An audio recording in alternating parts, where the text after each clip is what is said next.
Saya pertama menyampaikan terima kasih kepada kawan-kawan LPPI, ya, khususnya Pak Mulya Siregar ya, sebagai direktur. Ya. Dan kawan-kawan semua yang hadir di virtual seminar ini. Yang pertama saya sampaikan mungkin untuk kasus COVID ya. Kalau tadi Bu Mukti itu lebih membahas tentang dampak ya, terutama dampak ekonomi dari COVID. Saya mungkin membahas tentang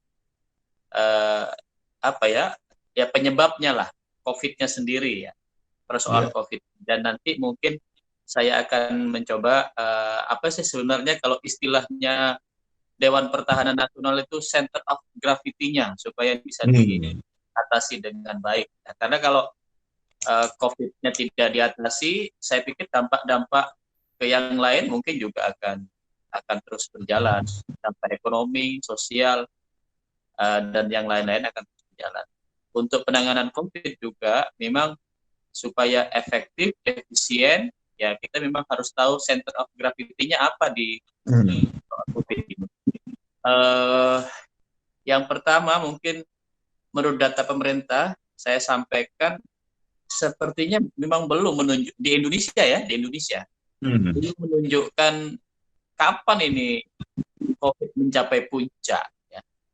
Mungkin agak beda saya dengan Bu Mukti tadi, karena ini saya lihat data di BNPB ya, di pemerintah di Satgas itu 2 hari yang lalu kasusnya udah bertambah. Data 2 hari yang lalu terakhir saya lihat itu sudah mencapai 338.000. Ya. Kemudian angka kematian itu 11.900 sekian. Jadi masih terus meningkat dan angka tiap harinya yang terkena kalau saya lihat dari bulan Maret aja itu masih meningkat. Bulan Maret sudah mencapai bulan September ya. Sebulan yang lalu itu di awal itu mulai Agustus masuk ke September awal itu masih 3.000 sekian, tapi mulai pertengahan Maret sampai sekarang sudah di atas 4.000 ya. Bahkan pernah menyentuh angka 4.800 sampai hampir 5.000. Itu jadi angka pertambahan di Indonesia secara nasional masih ya, dan kita tidak tahu apakah ini sudah sampai puncak atau tidak, tapi kalau dari kecenderungan kurvanya itu belum menunjukkan tanda-tanda mencapai puncak.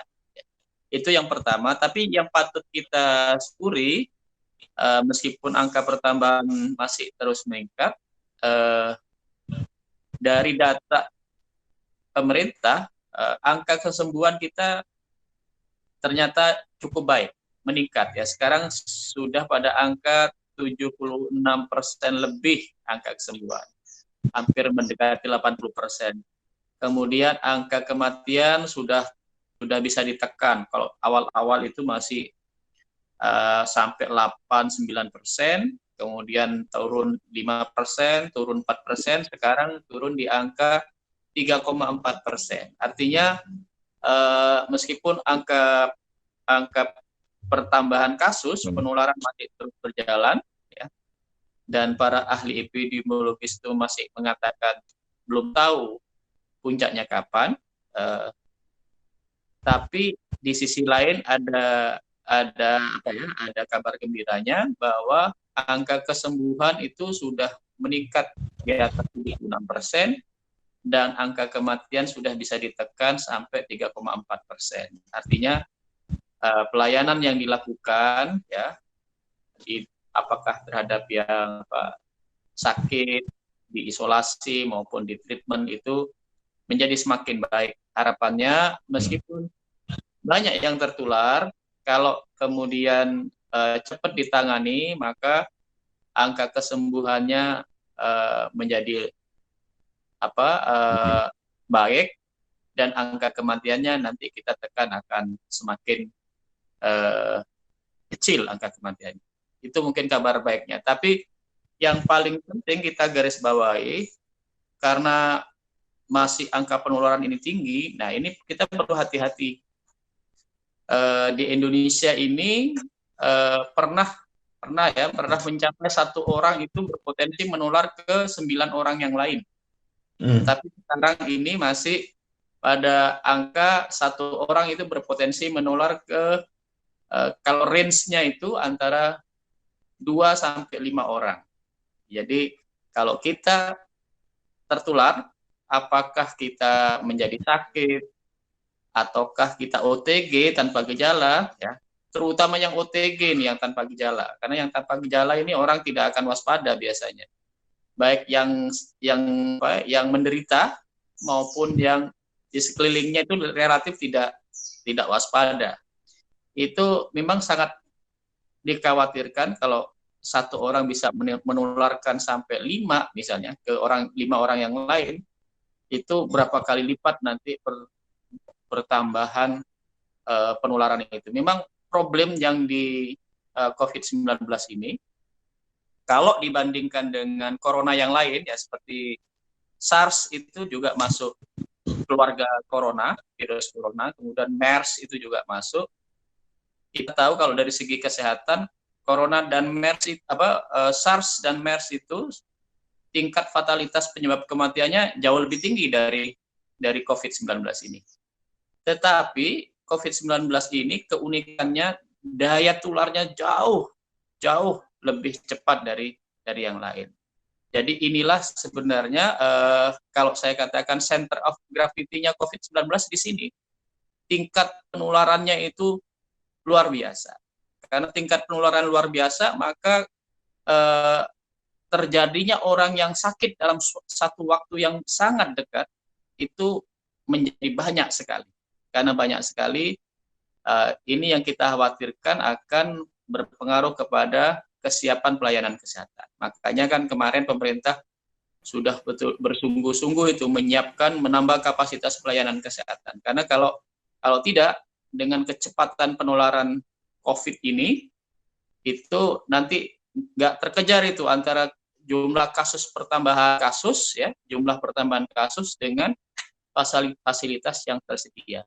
Yang penting memang salah satunya di situ. Strategi menyediakan pelayanan yang cukup bagi masyarakat itu penting. Apa? Karena tadi dari angka kesembuhan dan kematian itu sekarang kesembuhan lebih baik, ya, kemudian kematian tertekan rendah. Yang bermasalah memang di kecepatan penularan. Oleh karena itu, kalau kecepatan penularan ini diimbangi dengan tersedianya pelayanan kesehatan yang cukup bagi masyarakat, maka harapannya kematiannya tetap ditekan untuk tidak meninggal, tetapi angka sembuhannya didorong untuk semakin meningkat.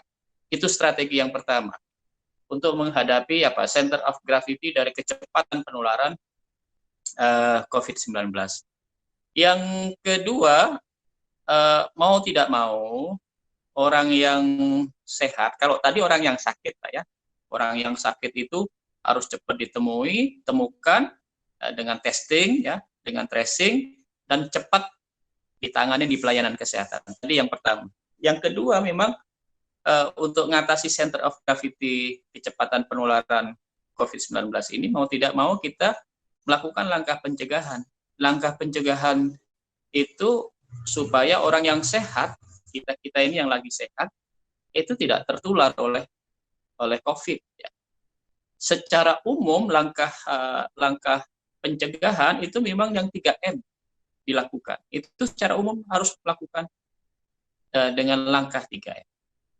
Dengan langkah 3M itu maka memungkinkan seseorang itu tidak tertular. Tetapi dari beberapa survei memang masyarakat kita ini masih belum terlalu mentaati atau disiplin terhadap 3M ini. Inilah kesulitan yang luar biasa untuk cepat menghentikan penularan COVID-19 sebenarnya.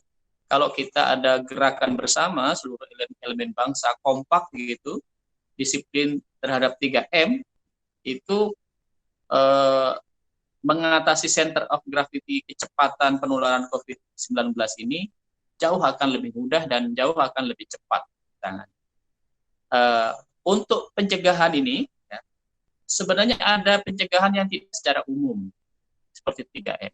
yaitu pencegahan dengan yang sangat spesifik. Apa itu pencegahan dengan sangat spesifik itu kalau di dunia kesehatan ya dengan vaksin, dengan vaksin, supaya orang-orang yang masih sehat itu kalaupun terpapar oleh virus dia tidak akan terinfeksi. Karena apa? Karena dia sudah memiliki penangkal yang spesifik dalam tubuhnya, yaitu antibodi yang diciptakan melalui vaksin. Memang vaksin ini memang harapan bagi kita semua, ya, bagi semua bangsa malah, bagi 216 negara yang sekarang menunggu kehadiran vaksin, supaya apa? Supaya tadi kecepatan penularan dari COVID-19 ini bisa diatasi, ya.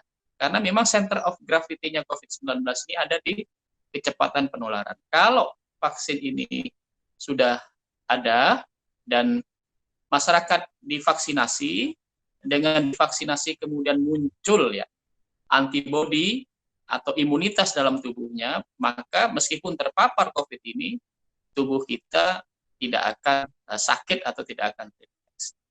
Masalah vaksin ini, karena judulnya adalah efektivitas ya vaksin, sebenarnya kita melihat vaksin ini aspeknya bukan hanya efektivitas, bukan juga hanya efisiensi, tetapi secara pokok vaksin itu satu, kualitinya harus baik. Ya. Quality baik ini harus dilihat, mungkin ini Badan POM paham betul. Quality baik ini kalau cara pembuatannya, ya, atau proses pembuatannya dari bahan baku kemudian diproses sampai jadi itu memenuhi good manufacturing practice, ya. Itu ada ukurannya supaya menjamin kualitas vaksin ini menjadi baik. Apakah cukup di situ? Tidak. Vaksin ini juga harus memenuhi 2 kriteria pokok yang penting selain kualitas. Apa itu? Yaitu kriteria aman atau safety dan kriteria efficacy, ya, efektivitasnya atau khasiatnya itu terbukti.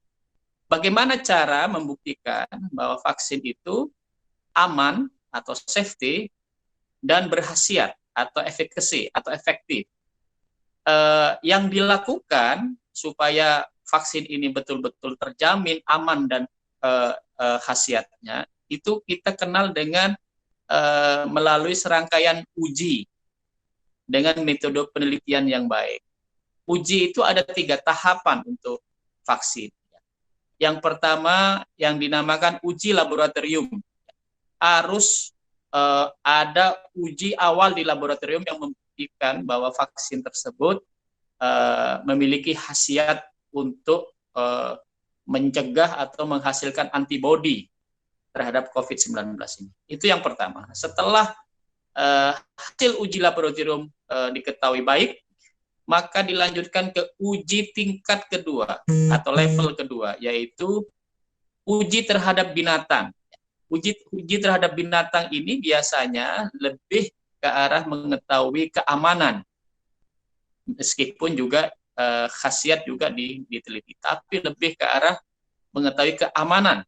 Apakah vaksin ini aman atau tidak, itu terlebih dahulu diuji ke binatang. Kalau uji pertama di laboratorium lolos, uji kedua di binatang lolos, maka dilanjutkan ke uji yang tingkat ketiga.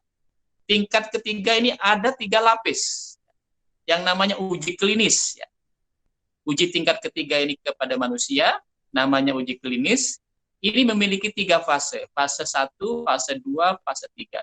Fase 1 itu diuji untuk mengetahui keamanan bagi manusia. Setelah lolos fase 1, ya, uji klinis fase 1 lolos, ya, dinyatakan aman, maka dilanjutkan uji klinis fase kedua untuk mengetahui berkhasiat atau tidak kepada manusia. Karena setelah aman, khasiatnya perlu dilihat.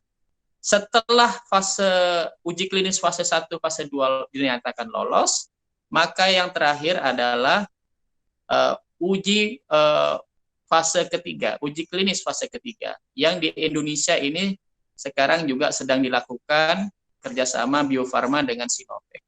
Itu juga lebih mendetilkan untuk mengetahui keamanan, khasiat, kemudian efek samping, dan aspek-aspek yang lain.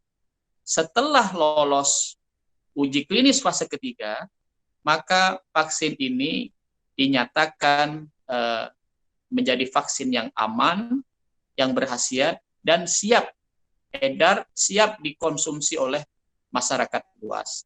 Itu nanti yang mengeluarkan izin edar adalah Badan POM setelah lolos uji klinis fase ketiga. Ada aspek lain di samping tadi kualitas, kemudian keamanan dan khasiat dari vaksin, ada variabel lain terhadap vaksin ini yang juga perlu diperhitungkan, yaitu affordabilitas dan acceptabilitas. Jadi kejangkauan vaksin ini oleh masyarakat dan bisa diterimanya vaksin ini oleh masyarakat. Kalau keterjangkauan itu biasanya berkaitan dengan isu harga biasanya. Kalau vaksinnya sudah dinyatakan kualitasnya bagus, aman, berkhasiat, tentunya supaya masyarakat bisa menjangkau, itu harganya diatur hemat misalnya. Ini mungkin urusan pengaturan di bidang di tradingnya oleh pemerintah. Kemudian juga vaksin ini diharapkan acceptable bagi masyarakat, bisa diterima. Kalau di Indonesia mungkin isu yang penting tentang acceptabilitas vaksin ini biasanya masalah halal haram biasanya. Nah, ini juga harus diperhitungkan selain isu-isu pokok ya, variabel pokok, kualitas, keamanan dan khasiat. Mungkin itu yang dapat saya sampaikan Pak Mulya Siregar sementara dari kami. Assalamualaikum warahmatullahi wabarakatuh.